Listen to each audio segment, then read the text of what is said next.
ఎవరు కూడా చేయలేదు. అండి ప్రస్తుతం తెలంగాణలో రేవంత్ అన్న పరిపాలన విధానం మీకు ఏ విధంగా అనిపిస్తుంది?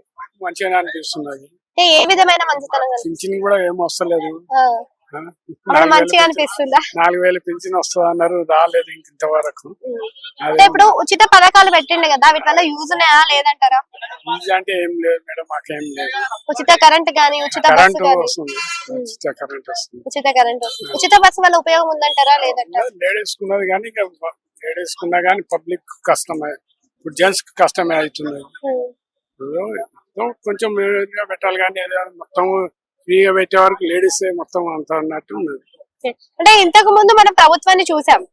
సో ఇంతకు ముందు 10 ఏళ్ల పరిపాలన కేసీఆర్ చూసినా, ఇప్పుడు సంవత్సరం నుంచి పరిపాలన రేవంత్ రెడ్డి చూసినా, ఆయనకి తేడాలు ఏమైనా కనిపించాయా మీకు? అసలు కనిపిస్తున్నది కొంచెం. ఎటువంటి తేడాలు కనిపించాయి అంటే ఇప్పుడు లేడీస్ ఒకటి అది ఒకటి దాని దిక్కెళ్ళి ఇక రైతు బంధు అయితే ఇంతవరకు ఏం కాలేదు.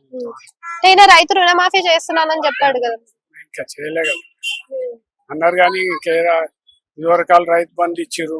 ఆగస్టు 15 వరకు అన్ని రైతు బంధులు క్లియర్, రైతు రుణమాఫీలు క్లియర్ చేశారు అని చెప్పాడు కదా, మరి అవి జరిగాయా లేదా? జరగలే కదా. అయితే ఇప్పుడు సినీ రంగాన్ని గురించి అని చెప్పేసి అసెంబ్లీలో పదే మాట్లాడుతున్నాడు రేవంత్ రెడ్డి, అది కరెక్ట్ అంటారా రాంగ్ అంటారా? అదైతే కరెక్ట్ కాదు. అసలు అల్లు అర్జున్ తప్పు ఉందా లేదంటారా? మీ మాట. తప్పైతే ఏం లేదు, గవర్నమెంట్ కూడా చూసుకోవాలి కదా. ఆయన ఫస్ట్ ఇన్ఫర్మేషన్ ఇచ్చింది అన్నారు, అది ఇచ్చింది ఇవ్వండి ఎంత తెలియదు.